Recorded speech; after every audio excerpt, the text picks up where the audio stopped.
During the Thanksgiving holiday in 2018, 48-year-old Luis Rodriguez joined the family of his 25-year-old girlfriend, Alicia Stolheim, for dinner. They welcomed him with open arms and treated him like part of the family. Just 2 days later, he entered a Pizza Hut restaurant in Erie, Pennsylvania, where Stolheim was working and shot her in the head, killing her at the scene. Rodriguez then followed Stolheim's 9 months pregnant co-worker, Ashley Furman, as she tried leaving the restaurant and shot her in the shoulder. She suffered long-term damage, limiting the use of her hand, but both she and her baby survived. Furman would later testify that she quietly re-entered the restaurant through the back door to check on Stolheim, who was lying on the floor with 3 gunshot wounds. Knowing there was nothing she could do to help her friend and worried that Rodriguez might be lurking nearby, the injured woman quietly closed the door and went to get help. Just like Stolheim's family, Furman had never noticed any signs that the relationship was abusive. Rodriguez fled the scene in his car and was apprehended later that day in Fairview Township, roughly 300 miles from where the shooting had taken place. Under the floor mat, police found a .380 caliber handgun,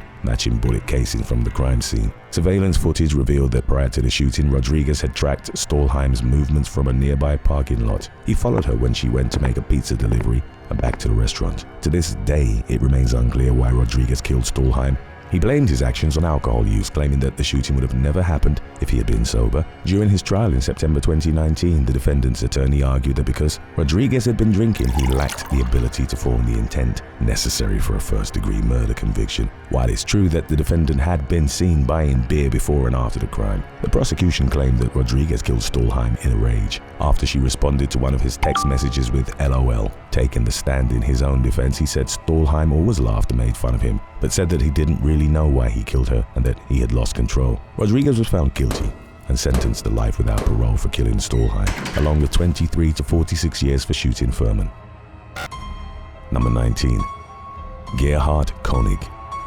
A prominent anesthesiologist is facing an attempted murder charge for allegedly attacking his wife and trying to push her off a cliff along a hiking trail on the Hawaiian island of Oahu. The 36-year-old victim, Ariel Konig, claims that her husband, 46-year-old Gerhardt Konig, began beating her after she refused to take a selfie with him at the Nuuanu Hali lookout. She said that Gerhardt was standing close to the cliff's edge and that it was making her uncomfortable, which is why she declined to take the photo. Ariel accused Gerhardt of beating her with his fists and a rock before he tried to shove her off the trail. She also claimed that Konig tried to inject her with 2 syringes that were filled with an unknown substance, but that she managed to take them away from him. Witnesses overheard Ariel screaming for help and found Gerhardt on top of her in the midst of beating her. Ariel was taken to the emergency room in critical condition, and Gerhardt fled the scene on foot, sparking a 6-hour manhunt that ended in his capture. In a restraining order petition, Ariel wrote that Gerhardt had been abusing her for months leading up to the attack after becoming suspicious that she was having an affair. She described her now estranged husband as being overtaken by extreme jealousy and accused him of trying to monitor all her communications. Gerhardt is facing an attempted second-degree murder charge. He has been let go from his job and remains in custody with bond set at $5 million. Number 18. Meggan Sundwall. On August 12, 2024, emergency responders were called to a Lone Peak, Utah residence in response to a report about an unconscious woman who had been struggling to breathe for several hours. Inside the home, they found 38-year-old Casey Terry clinging to life in her bedroom with her roommate and friend, 47-year-old Meggan Sundwall, by her side. The call to police and paramedics had come from Terry's uncle, who called 911 after discovering his niece's condition. He claimed that Sundwall had told him not to call for help. Sundwall told paramedics that Terry had terminal cancer. She also claimed that there was a do not resuscitate order in place, even though no such document was ever found, and that Terry did not want to go to the hospital. But the emergency responders found an insulin needle at the scene, even though Terry wasn't diabetic, and they became suspicious enough to rush her to the emergency room. Her blood sugar was dangerously low, and she died. A few days later, an autopsy revealed that Terry had died from an overdose of multiple drugs, including promethazine and insulin, and she did not have cancer like Sundwall had claimed. Following further investigation, authorities determined that Sundwall had convinced Terry that she was dying from terminal cancer. The ruse dated as far back as 2019, leading to the theory that Sundwall had concocted a long drawn-out plan to kill Terry and collect on a $1.5 million life insurance policy that she would later learn did not exist. After Terry's death, Sundwall deleted thousands of text messages, including conversations about how she could help put Terry out of her suffering. Other evidence indicated that Sundwall was experiencing money problems, further pointing toward a likely motive. In March of 2025, prosecutors charged her with first-degree felony aggravated murder and third-degree felony obstruction of justice. She was booked into the Utah County Jail, where she remains held without bail as she awaits her next court hearing. Number 17. Emily Nutley. In October 2024, a married Catholic high school teacher and mother of 3 from Cincinnati, Ohio, was accused of having intercourse with a student in her office. 42-year-old Emily Nutley ran a program for struggling students, which is where prosecutors say she met the teen she's accused of having an inappropriate relationship with. According to prosecutors, the two began text messaging each other outside school hours during the fall of 2023, and the conversation soon turned explicit, with Nutley sharing unclothed photos of herself with the student. The interactions escalated into physical contact, and the two were reportedly intimate on several occasions over a month-long period. Court documents state that Nutley continued messaging the student even after he tried ending the affair. After learning of the illicit relationship, school officials launched an investigation, fired Nutley, and notified the local police of their suspicions. She was subsequently indicted on 6 counts of battery. During her first court hearing in November 2024, Nutley pleaded not guilty to the charges. A defense attorney argued for her release without bond, but the judge set the amount at $30,000 with a 10% cash option. He also ordered Nutley to wear a GPS monitor and remain within the confines of Warren and Hamilton counties, and he banned her from having any contact with the school or the alleged victim. Around 10 witnesses are expected to testify during the trial, which is scheduled to take place in April 2025. Number 16. Peter Kibisu.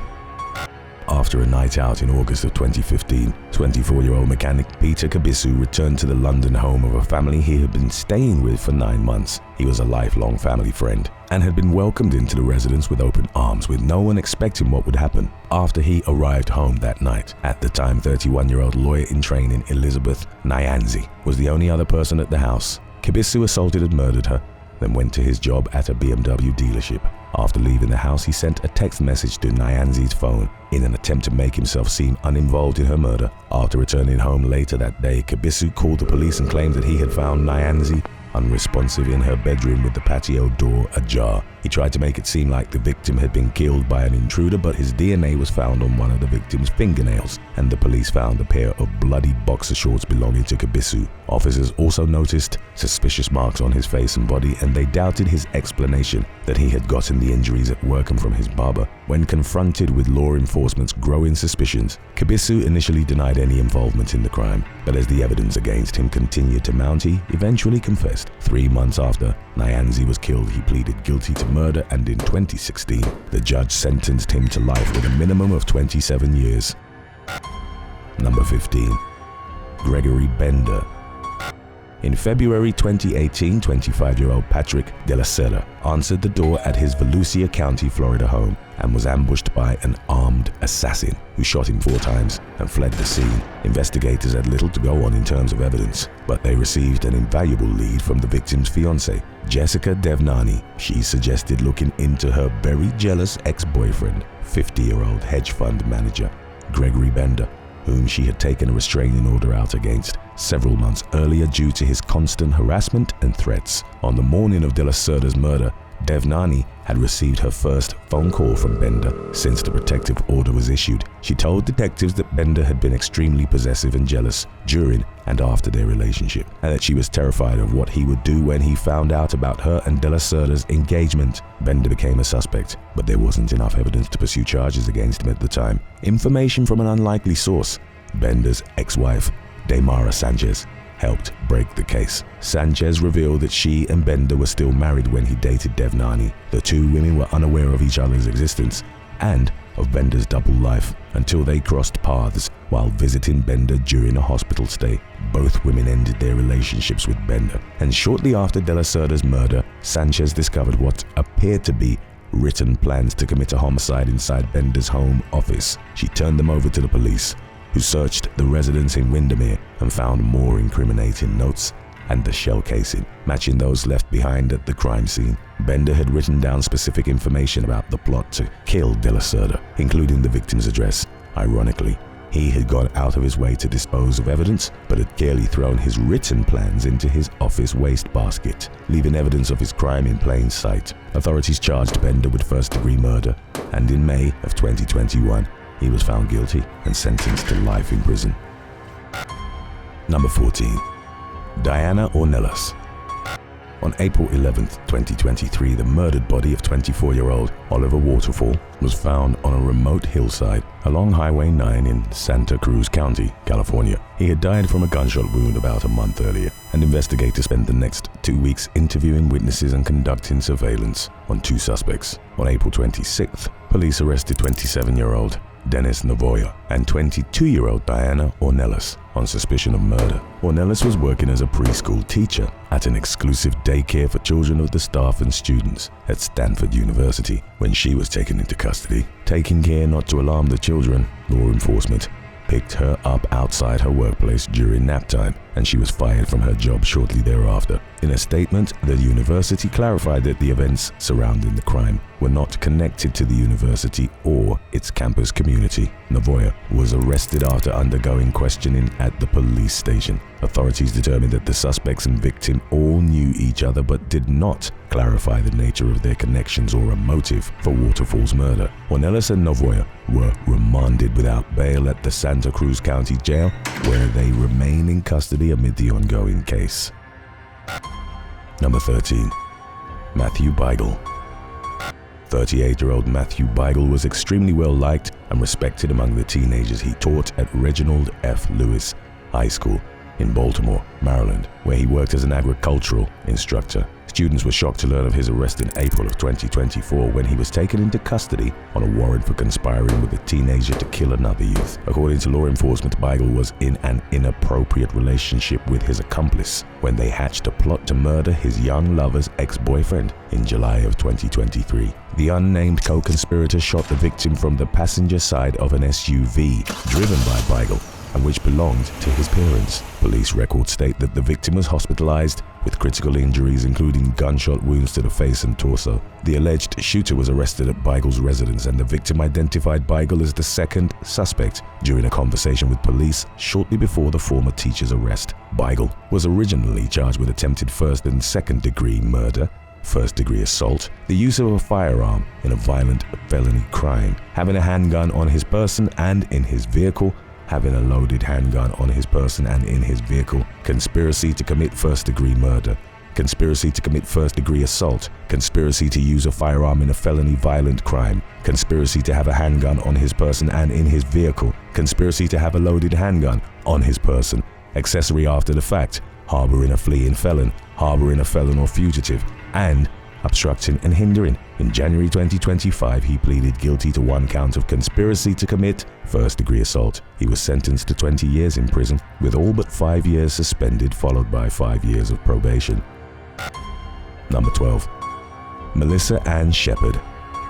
At first glance, Canadian serial fraudster and husband killer Melissa Ann Shepard looks like someone's sweet old grandmother. But the 89-year-old has been convicted in 2 of her former husband's deaths, along with more than 30 fraud charges. After her marriage to her first husband ended in divorce, Shepard, who has also gone by the last names Weeks, Friedrich, Shepard with an H, and Stewart, mowed her second husband down with her car. She was convicted of manslaughter in the death of 44-year-old Gordon Stewart and was sentenced to just 6 years in prison after convincing the court that her late husband was abusive and that she was trying to escape from him when she killed him. Shepard was released due to good behavior after serving just 2 years. She met her third husband, a successful engineer and recent widower from Florida named Robert Friedrich, on a Christian dating website in 2001. Friedrich passed away 14 months later, and while his son suspected that Shepard had purposely overdosed him with medication, no charges were ever brought against her for the elderly man's death. In 2005,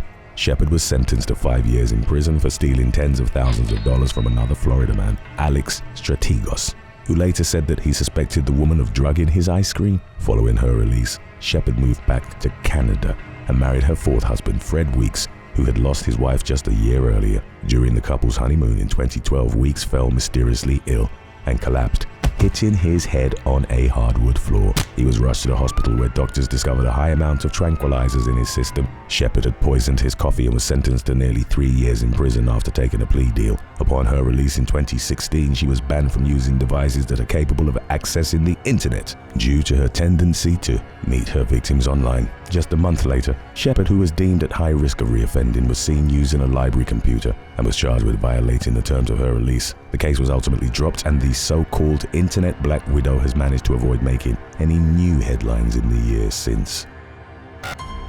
Number 11. James Cosby.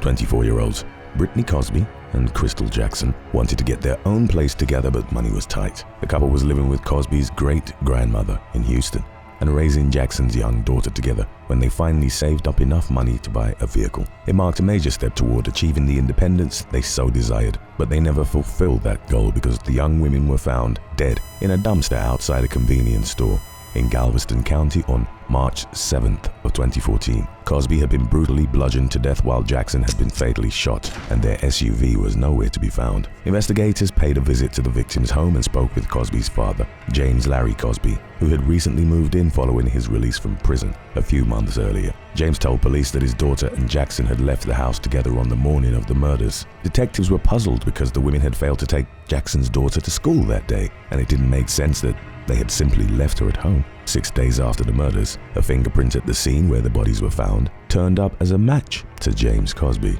It was enough to get a search warrant for the victim's residence, where police found blood under the carport and a broken window shutter matching one that had been found in the dumpster with the bodies. There was even more blood evidence inside the home, along with a box of ammunition matching the type of bullet that had been used to kill Jackson. Based on their findings, authorities theorized that Jackson had walked in on James beating his daughter to death, prompting him to shoot her. As the investigation continued, more evidence linking him to the crime turned up, including the victim's missing SUV. James was charged with capital murder and found guilty by a jury in 2016, resulting in an automatic life sentence without parole. When questioned about a possible motive, family members said that James disapproved of his daughter's relationship with the woman. They suspected that the killer's homophobia may have influenced the crime, but James has never admitted to the killings, much less explained his reasons for taking his own daughter and her girlfriend's lives in cold blood.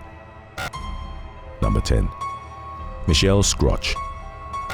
In August 2018, 27-year-old Hardell Searle was booked into the Beltrami County Jail in Minnesota for weapons possession charges. He arrived in good health, but his condition deteriorated over the following days. During that time, Searle lost the ability to sit up, walk, or go to the bathroom on his own. He also became hypertensive, went numb from the waist down, and eventually lost his ability to eat or speak. 9 days after being booked into custody, he was found dead in his cell. Searle had pleaded with jail staff for help, but was accused of faking his condition. An autopsy found that he was suffering from the Guillain-Barré syndrome, a rare but treatable condition that causes the body's immune system to attack the nerves. An initial investigation found no wrongdoing by staff members, despite whistleblower letters being sent by the nurse practitioner who had instructed employees to take Searle to the hospital. The case was reopened 2 years later under pressure from Searle's mother, who was demanding answers to the many questions surrounding her son's death. This time around, investigators found that jail employees had committed gross violations of the state's standards of treatment toward incarcerated individuals. Included among the accused is 37-year-old nurse Michelle Rose Skroch, who is facing charges of second-degree manslaughter and criminal neglect. According to a criminal complaint, Skroch neglected to perform a basic assessment of Searle, even though he had been taken to the emergency room the previous day. His condition was dire, but she reportedly yelled at him for faking his symptoms while he sat slumped over in a wheelchair, begging for medical attention. Skroch recorded in her notes later that day that Searle was lying comfortably in his cell and showing no signs of distress. Although surveillance footage appeared to show rapid and shallow breathing, she's accused of failing to provide even the most basic care to Searle and neglecting to seek the medical attention he desperately needed, which, according to an expert, would have likely saved his life. A criminal summons was issued in March of 2025, and Skroch is currently awaiting a scheduled court hearing. Number 9. Brenda McCutcheon. In July of 2016, 64-year-old plastic surgeon Dr. Frank Buddy McCutcheon Jr. was shot in the back of the head as he slept in the living room of his Arden, North Carolina home. Suspicion soon fell on his wife of 34 years, 65-year-old Brenda K. Parker McCutcheon, who had placed the early morning 911 call that paramedics responded to after the shooting. Frank was a well-liked member of the community, but his personal life was fraught with problems. A business that he owned was under investigation by the Internal Revenue Service and the State Tax Department for embezzlement, and Brenda played a key role in the company's finances. The McCutcheons were suspected of failing to pay payroll taxes and had found out about the investigation just days before Frank was killed. During the search of a storage unit rented in Brenda's name, agents seized 55 boxes of tax and insurance-related paperwork. 11 days after Frank's murder, Brenda had contacted a shredding company about destroying the contents of at least 40 boxes worth of documents. When questioned by Buncombe County Sheriff's deputies, she denied any involvement in her husband's death. Brenda was nevertheless charged with first-degree murder, and she continued to maintain her innocence throughout her trial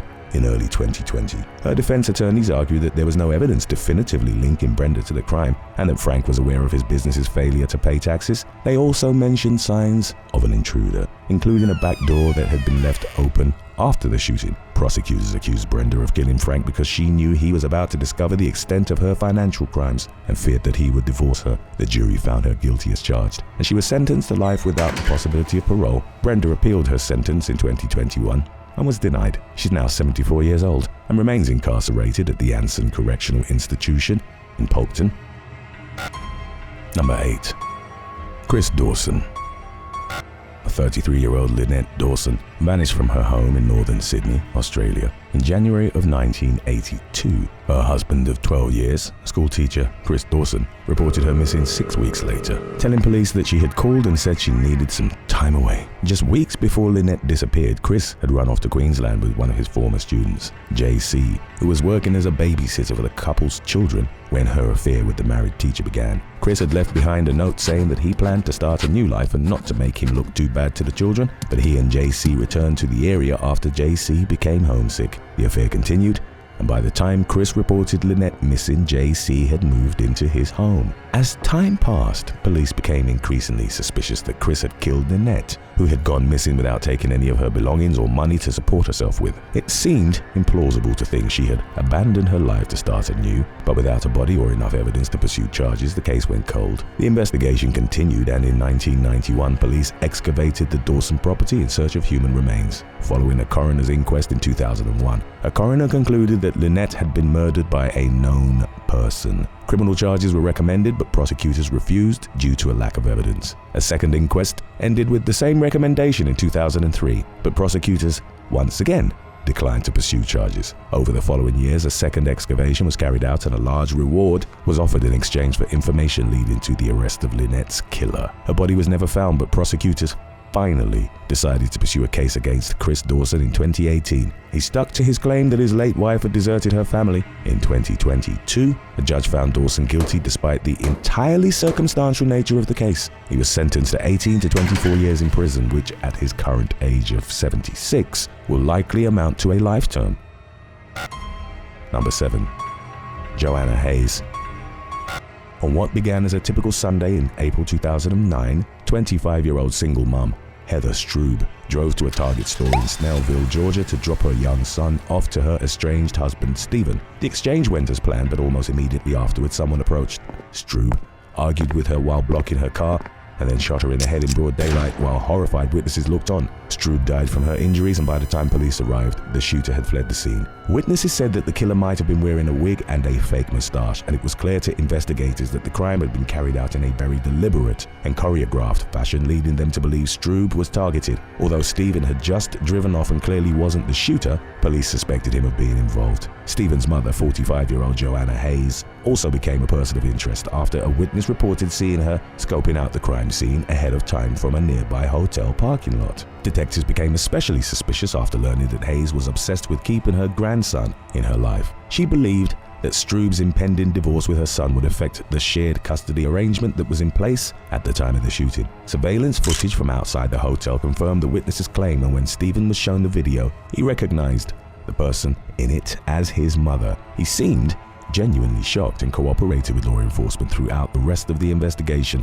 Hayes refused to admit to being the killer and continued to maintain her innocence when she was charged with murder 8 months after Stroob's death. Basing their claims entirely on circumstantial evidence, prosecutors accused Hayes of disguising herself as a man prior to the crime. They also showed the jury footage of Stephen's emotional reaction to the hotel surveillance video of his mother studying the crime scene. In May of 2011, Hayes was found guilty of murder. She was sentenced to life, with the possibility of parole after 30 years, and will be in her 80s when she sees her first chance of freedom. Number 6. Stephen Lester Woods. As a special education teacher with nearly a decade of experience working in education, 45-year-old Stephen Lester Woods hardly seemed like the type to commit a murder. He was accused of the crime in September 2023 after police responded to an emergency call at his Kansas City, Missouri home at 1 in the morning and found 2 people suffering from gunshot wounds. Woods' stepson, 18-year-old Joseph Michael Bonaccorso, was fatally wounded while the accused shooter's wife, Bonaccorso's mother, was seriously injured. She told police that prior to the shooting, she had confronted Woods about his alleged infidelity and his text messages with other women. Woods told her to leave, but she noticed that his phone was unlocked while she was packing her belongings, so she locked herself in the bathroom with it. According to court documents, Woods broke the bathroom door down, threw his wife into the bathtub repeatedly, and ordered her to leave. She locked herself in her bedroom, but Woods forced his way in, prompting the woman to call her son out of her fear for her life. Bonaccorso came to the house and was shot during a confrontation with Woods, who claimed that the teen had threatened him with a knife. Woods also claimed that he had discharged a weapon accidentally while waiting for police, resulting in the gunshot that struck his wife. He was charged with 5 felonies, including first-degree murder, first-degree assault, unlawful use of a weapon, and armed criminal action. Back in 2016, 7 years before shooting his stepson, Woods had shot Bonaccorso's father. He was spared from criminal charges after investigators determined that he had acted in self-defense. Wood resigned from his teaching position 3 weeks after his stepson's death and is currently being held at the Clay County Detention Center while awaiting the outcome of his current case. Number 5. Stephen Searle. Shortly before 10:30 p.m. on December 30th, 2017, 64-year-old Stephen Searle called 999 and said he had just killed his wife. The Suffolk County Council member and former UK Independence Party election candidate made several bizarre and incriminating statements during the conversation, including, "I've been a very naughty boy, and everyone has their breaking point." Upon arriving at the couple's home in Stowmarket, Suffolk, emergency responders found Stephen's wife, 62-year-old Ann Searle, unresponsive. She was pronounced dead at the scene, and the medical examiner determined that she had likely been placed in a fatal chokehold, something Stephen would have been trained in during his military service decades earlier. Several months before her death, Anne had discovered that Stephen was having an affair with his son's girlfriend and the mother of his grandchild, Anastasia Pomiativa. By then, the couple already had a history of domestic violence, including an incident during the 1990s when Stephen was accused of threatening Anne with a gun in the middle of a crowded pub. More recently, a colleague of Anne's had noticed suspicious bruising on her arms. Anne admitted that Stephen had hurt her, but she didn't call the police or leave him because she felt she was too old to start over. On another occasion, Anne had accused Stephen of shoving her down the stairs at their home and threatening to kill her. Despite some people knowing the truth about Stephen's abusive tendencies, he managed to maintain a good public image until he was charged with Anne's murder. During his trial in 2018, he argued that he had acted in self-defense and that Anne had tried to stab him with a steak knife. After deliberating for less than 4 hours, the jury came back with a guilty verdict. Stephen showed no emotion and stared straight ahead, as the judge sentenced him to life in prison with a minimum of 14 years. Number 4. Katherine Knight. In February 2000, 44-year-old John Charles Thomas Price took out a restraining order against his wife, Katherine Knight, following a series of assaults. That same day, he told his co-workers that if he didn't come in for his shift the next day, it meant Knight had killed him. The next morning, Price was a no-show at his job. A neighbor and co-worker went to check on him, but no one answered when they knocked on the door and windows. After noticing blood on the front door, they called the police. Officers broke down the door and found Price's mutilated and decapitated remains on the floor. Knight was incapacitated from taking pills, and there were 2 plates on the dining room table containing a meal of Price's body parts. The food was meant for Knight's children, who had spent the night at a friend's house and hadn't arrived home yet. Police found Price's head in a pot that was still warm, and there was a note on top of the victim's body containing allegations of abuse against Price that were later determined to be baseless. Knight claimed to have no memory of the brutal crime and offered to plead guilty to a reduced manslaughter charge, but the authorities rejected the offer and prosecuted her for murder. Her defense attorneys planned to argue that she suffered from amnesia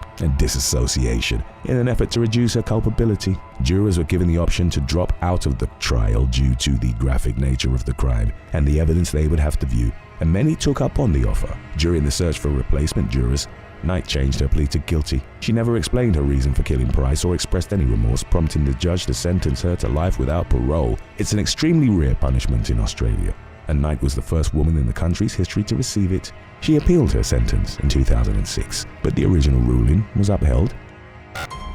Number 3. Ross McCullam. At this moment in time, we have reason to suspect your involvement in the disappearance of Meggan Newbury, and as a result, I'm arresting you on suspicion of kidnap. So you do not have to say anything. No matter how you defend, you don't mention one question, something which you may later rely on in court. Anything you do say may be given in evidence. 23-year-old Meggan Newbury left her home in Nuneaton, England, for a date on August 6, 2021 and never returned. Her boyfriend, 30-year-old Ross McCullam, told police that he had been trying to reach Newbury to no avail, claiming that they had parted ways on the night of their date at around 9 p.m. But investigators quickly discovered through surveillance footage and other evidence that he was lying, and they arrested him on suspicion of kidnapping. The couple had met at work and had only been dating for about a month when Newbury vanished. During police questioning, McCullam confessed that Newbury was no longer alive and told law enforcement where to find her body. Ross, in relation to Meggan, can you tell us where she is? Second. Talk down the police station. Can you tell us here, just quiet?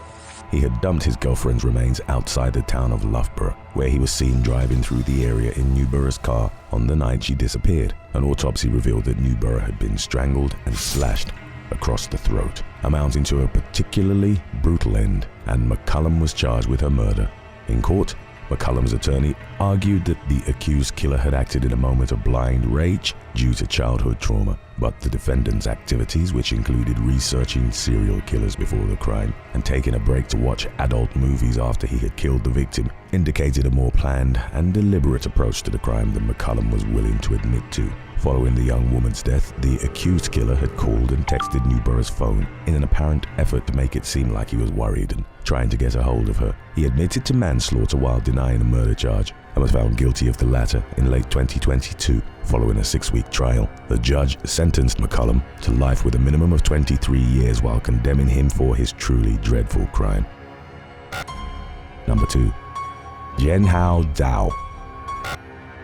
You say you're addicted to drugging, raping and videoing these women. No comments. This is your interview, this is your opportunity. Is there anything you want to tell us about these videos we found? Over a nearly 5-year period started in 2019, Zhenhao Zou assaulted numerous women in China and London. The 28-year-old PhD student filmed his crimes, which law enforcement was unaware of until a victim reported him in November 2023.